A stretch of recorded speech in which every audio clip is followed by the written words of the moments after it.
"Is this some kind of joke, Colonel?" The words, sharp and laced with disbelief, cut through the oppressive heat shimmering off the flight line. Chief Warrant Officer Evans, his face a mask of professional frustration, stared not at his commanding officer, but at the old man standing beside him. The old man, Theodore Brewer, seemed unfazed by the heat, the roar of distant jets, or the scorn in the young officer's voice. He was a relic, clad in faded, grease-stained coveralls that had seen better decades. His hands, thick with calluses and mapped with the fine lines of 1,000 repairs, hung calmly at his sides. He simply looked at the silent beast before them, an AH-64 Apache, the apex of modern aerial warfare, rendered as inert as a museum piece by a ghost in its own machine. Colonel Davies sighed, the sound barely audible over the whine of a C-130 taxiing in the distance. "Chief, this is Mr. Brewer. He's here to offer a second opinion." Evans let out a short, incredulous laugh. "A second opinion? Sir, with all due respect, my team has been over this bird for 72 hours straight. We've run every diagnostic known to man. We've swapped the FADEC, boroscoped the turbine, checked every millimeter of the fuel lines, and replaced half the sensors. The digital logs are clean. The machine says there is nothing wrong with it, yet the Port T700 engine won't cycle past 50% on spool-up. We have engineers from General Electric on a video link. What we don't need is," he gestured vaguely at Theodore, "analog assistance." Theodore's gaze never left the Apache. He was 80-something years old, his face a testament to a life lived under harsh suns and immense pressure. His eyes, though clouded slightly with age, possessed a focus that was unnerving. They weren't just looking at the helicopter, they were studying its posture, the way it sat on its landing gear, the subtle sheen of its composite skin. He was listening to its silence. A small crowd of younger mechanics had gathered at a respectful distance. They were the best of the best, digital natives who could interface with a billion-dollar weapon system through a ruggedized laptop. They had been defeated by this enigma, their confidence eroded with every failed engine test. Now they watched this strange tableau, a mixture of curiosity and the same derision their superior officer was so openly displaying. Whispers rippled through them. Who was the old man? Some retired legend the colonel knew? A good luck charm? "Let him look, Chief," Davies said, his voice now carrying a hard edge of command that Evans could not ignore. Evans gritted his teeth and stepped back with a flourish of theatrical defeat. "Fine. The flight line is yours, Mr. Brewer. Just please, try not to touch anything. It's a very sensitive piece of equipment." Theodore gave the colonel a slow, deliberate nod of thanks and began to walk. He didn't head for the open engine cowling where Evans's team had been focused. Instead, he started at the tail, his gnarled fingers gently tracing the line of the stabilator. He moved with a slow, shuffling grace, a man completely at home in this world of jet fuel and hydraulic fluid. His every movement was economical, his attention absolute. He circled the Apache, his head cocked as if listening for a secret. The young mechanics exchanged smirks. He looked like a farmer checking his prize bull, not a technician diagnosing a turboshaft engine. He finally arrived at the port side, stopping below the engine that had tormented the base's finest for 3 days. He didn't look up at the complex array of tubes, wires, and blades. He knelt down, his old knees cracking in protest, and looked underneath, at the place where the engine housing met the fuselage. "Flashlight," he said. His voice was gravelly, unused. A young sergeant, eager to break the tension, scrambled to hand him a high-powered LED torch. Evans rolled his eyes, crossing his arms. "Sir, we've had military-grade imaging equipment in there. I assure you a flashlight isn't going to reveal anything we missed." Theodore ignored him. He took the light and played its beam across the underbelly of the aircraft. He wasn't just looking, he was observing how the light reflected, how it caught the edges of rivets and seams. He laid one hand flat against the metal skin of the helicopter, closing his eyes. The mechanics saw an old man touching an airplane. Colonel Davies saw a master communing with a machine. He had heard the stories, whispers from old-timers about a man they called the Ghost, a mechanic from the Vietnam era who could feel a hairline fracture through 3 inches of steel. He had made the call to bring Theodore here as a last resort, a desperate prayer to a forgotten god of the flight line. After a full minute of this silent communion, Theodore opened his eyes. He pushed himself slowly to his feet. He reached into the deep pocket of his coveralls and pulled out a small, worn leather roll. He untied it with practiced fingers. Inside, nestled in soft cloth, were not the gleaming laser-etched tools of a modern mechanic, but a collection of oddly shaped, hand-forged instruments, polished smooth by decades of use. Evans's jaw tightened. What in God's name are those? Theodore selected one. It was a long, slender piece of metal, bent at a precise, unnatural angle, its tip ground to a razor's fineness. It looked more like a dental pick forged in a blacksmith's shop than a tool for an Apache. "You are not putting that thing anywhere near my engine," Evans snapped, his professional composure finally shattering. "That's it. I'm calling this. Sir, I appreciate your effort, but this is a waste of everyone's time." As Theodore held the strange tool in his hand, the sunlight glinting off its hand-polished surface, the world seemed to slow for a moment. The whine of the distant jet faded, replaced by the thumping rotor wash of a Huey in a monsoon. The acrid smell of jet fuel was suddenly mixed with the damp, metallic scent of blood and fear.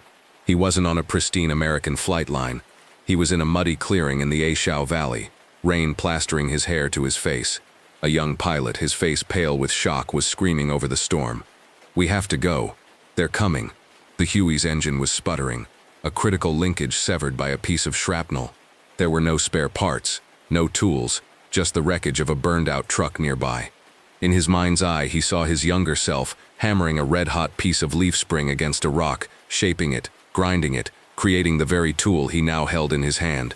He had used it to bypass the damaged linkage, a fix that should have been impossible, and the Huey had lifted off just as the enemy broke through the trees, carrying a dozen wounded men to safety. The tool wasn't just metal. It was a memory. It was a promise.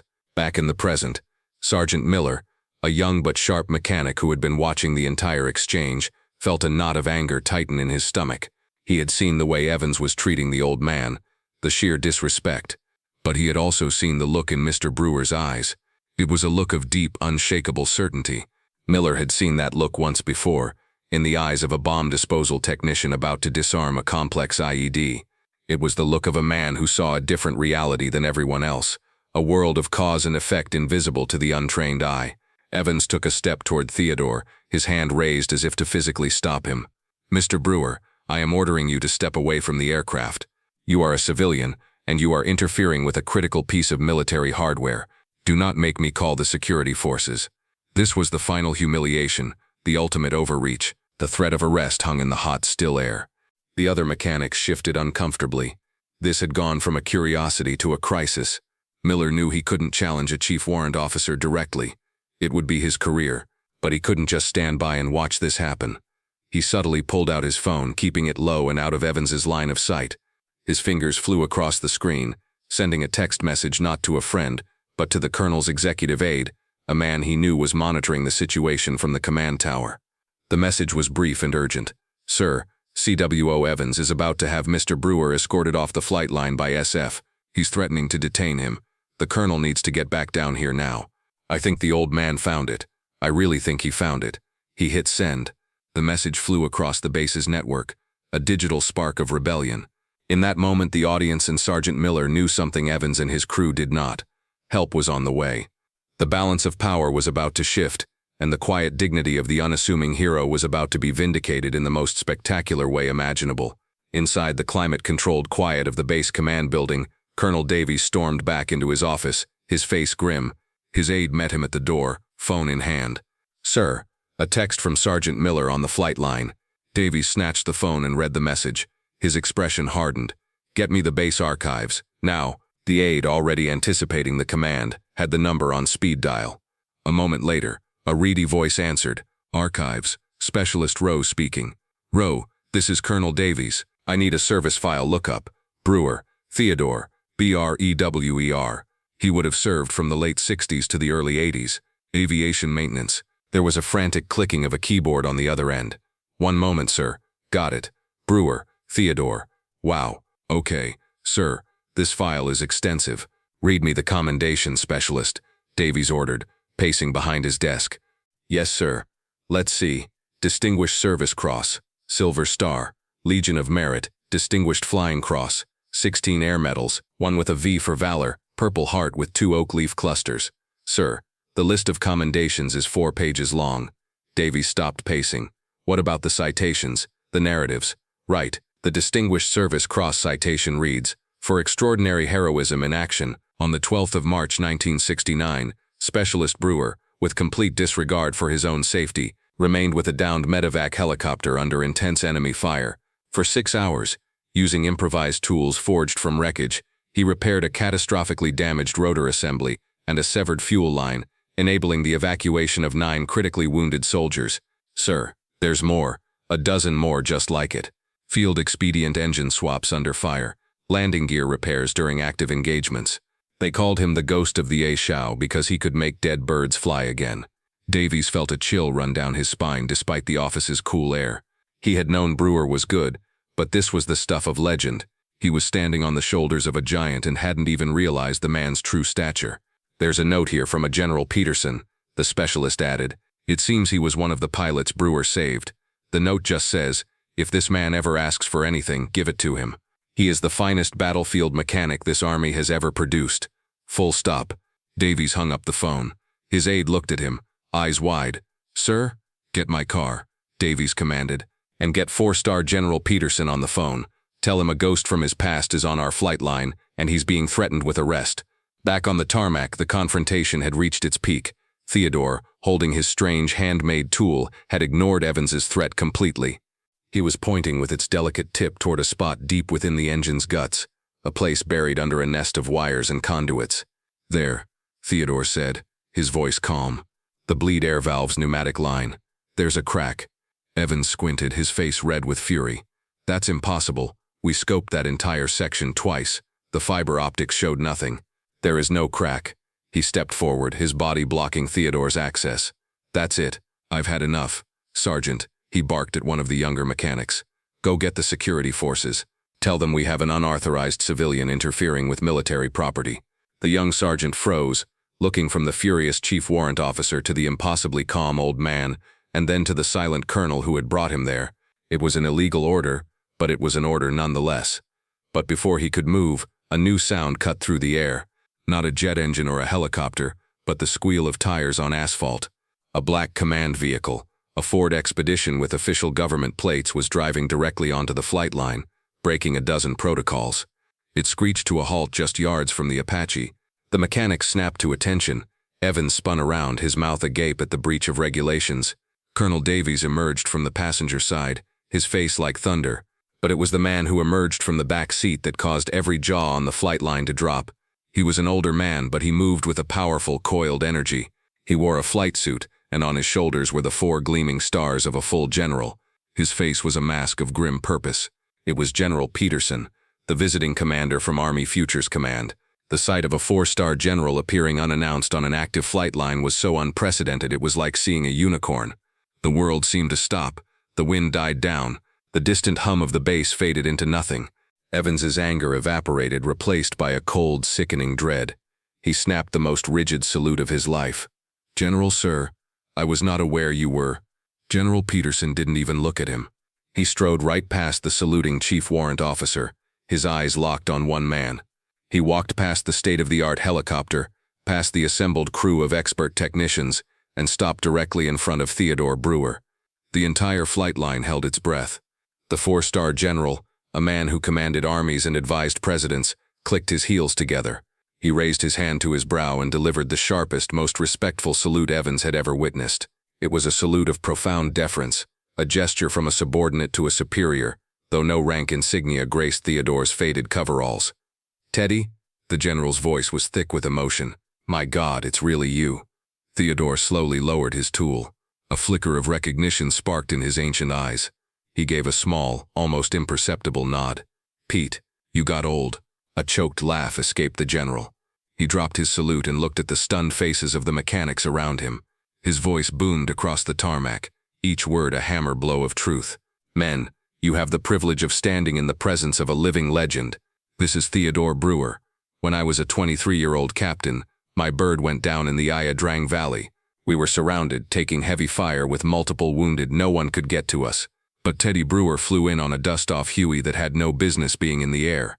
He landed under a hail of bullets, jerry-rigged our busted engine with nothing but a Leatherman and some wire, and then flew his own bird out with mine flying shaky escort, saving 18 American lives.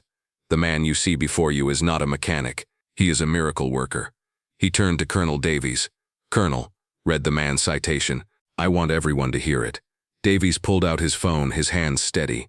His voice was clear and strong as he read the official account of the Distinguished Service Cross, the story of the impossible repair under fire, the quiet heroism that had never sought a spotlight. As he read, the smirks on the faces of the young mechanics melted away, replaced by expressions of pure, unadulterated awe. They weren't looking at a crazy old man anymore. They were looking at a giant. When Davies finished, a profound silence settled over the group. The general's gaze, now as cold and hard as granite, fell upon Chief Warrant Officer Evans. He didn't raise his voice. He didn't have to. The quiet menace in his tone was more terrifying than any shout. "Chief," he began, his voice dangerously low, "you have millions of dollars of diagnostic equipment. You have laptops that can measure the tolerance of a turbine blade to a millionth of an inch, but none of that equipment can teach you to listen. None of it can teach you humility, and none of it can teach you respect." He gestured with his chin toward Theodore. "This man's hands have forgotten more about keeping men alive by keeping these machines in the air than you will ever learn from a computer screen. Your diagnostics told you nothing was wrong." He listened to the silence, and it told him everything. "You failed because you thought you were smarter than the machine." He succeeded because he knew he wasn't. The public rebuke was complete, delivered in front of Evans's entire team. The chief warrant officer's face, once red with anger, was now pale with shame. He looked at the ground, unable to meet the general's eyes. Just then, Theodore Brewer, the object of all this veneration, took a shuffling step forward. He looked at the humiliated young officer, and his voice, when it came, was not one of triumph but of gentle instruction. "It's not your fault, son," he said, and the kindness in his tone was perhaps the most surprising thing of all. "The machines are loud. The computers are loud. You were trained to listen to all that noise. But the machine, it always whispers the truth. You just have to be quiet enough to hear it." He held up his handmade tool, the one forged in the crucible of war. "Your scope couldn't see the crack because it's a pressure fracture. It only opens when the pneumatic line is under the specific stress of a 50% spool-up. It's invisible when the engine is cold and static. Your diagnostics are looking for a state of being. I was listening for a moment of becoming, the moment it becomes broken." As he spoke, another memory surfaced, sharp and clear. The memory not of making the tool, but of using it. His younger self in that muddy clearing, pressing the tool's tip against the damaged linkage of the Huey. He wasn't just looking. His fingers, his entire arm had become a sensor, feeling the subtle, discordant vibration, the tiny tremor that told him where the metal was weakest. The tool wasn't just a wrench, it was an extension of his own senses, a conduit for wisdom born of pure, desperate necessity. He had learned to feel the breaking point. Back on the hot tarmac, he looked at Evans. "You don't find a problem like this with your eyes, you find it with your hands." In the immediate aftermath, everything moved with a new and profound sense of purpose.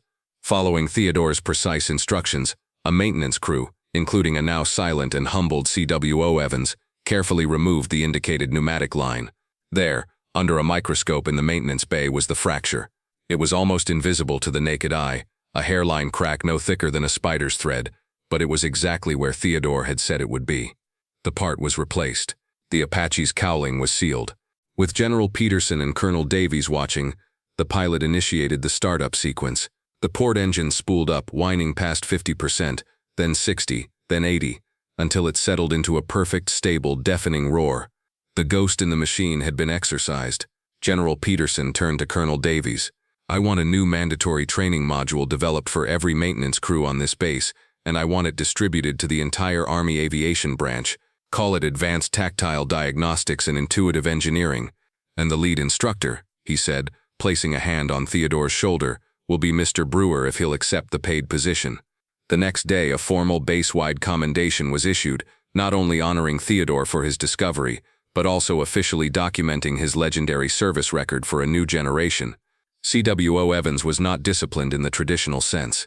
His punishment was to be the first student enrolled in Theodore's new class. Weeks later, the scene was much quieter. Inside the base's main workshop, Evans stood before a workbench, clumsily trying to use a hand file on a small block of aluminum. His movements were jerky, uncertain. He was trying to replicate one of the simple handmade tools from Theodore's leather roll, and failing miserably. A shadow fell over the bench.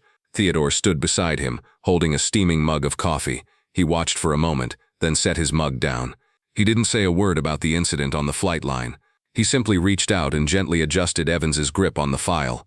"Easy now," the old man said, his voice a low rumble. "Don't fight it. Let the tool do the work. Feel how it wants to cut." Under the old veteran's guidance, Evans's strokes became smoother, more confident. He was still clumsy, but for the first time, he wasn't just forcing the tool against the metal. He was listening to it. He was beginning to understand. In the quiet of the workshop, away from the pressure and the noise, a different kind of repair was taking place.